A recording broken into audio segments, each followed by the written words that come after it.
Brian Clark, Senior Fellow at Hudson Institute.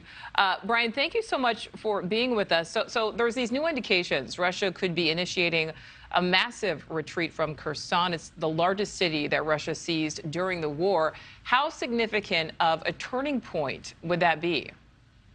Well, it'd be hugely significant, Nichole, because this is the only capital, the only regional capital that Russia was able to gain during the course of the war.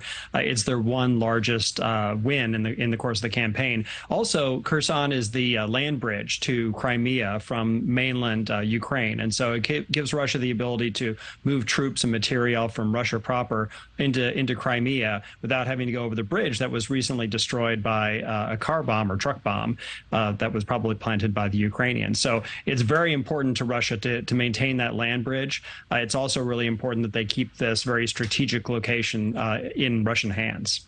Well, so Brian, the news of this retreat is coming from a pro-Russian official in occupied Ukrainian territory. So is there a chance that this is maybe some sort of setup?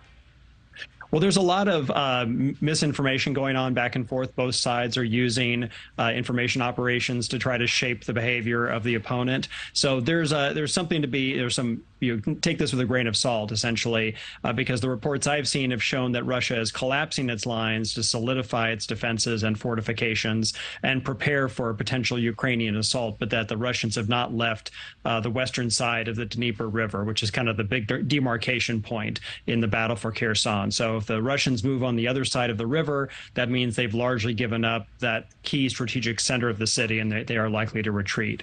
So, okay, if they are likely to retreat, if these rumors, in fact, are true, is this potentially the final straw for Putin's support domestically?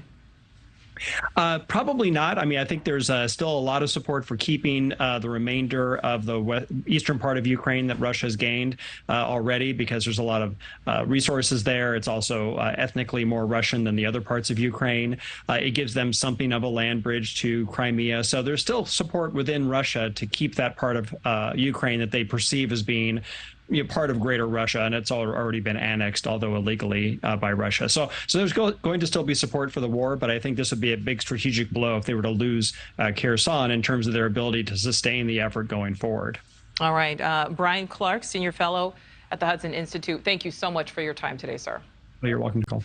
Thank you for watching. Go to newsnationnow.com to find NewsNation on your television provider. And don't forget to click the red subscribe button below to get more of NewsNation's fact-driven, unbiased coverage.